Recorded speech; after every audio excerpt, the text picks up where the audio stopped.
ஹைவேல போகும்போது ஐஸ்கிரீம் பார்லர்ல நிக்கலாம், ஒரு குல்ஃபி வாங்கி செல்ஃபி போட்டுக்கலாம்.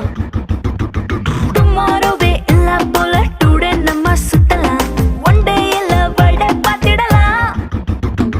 மிட்நைட் ஆனா கூட நம்ம ஹெட்லைட்டோட போலாம், அடி ஹெல்மெட் ரெண்டு மாட்டி போது ஹெட் பைட்டோட போலாம். சீட்டு மேல சஞ்சக்கிட்டு சின்ன சின்ன ஆசை தீர்த்துக்கலாம். Come on baby, let's go on the bullet.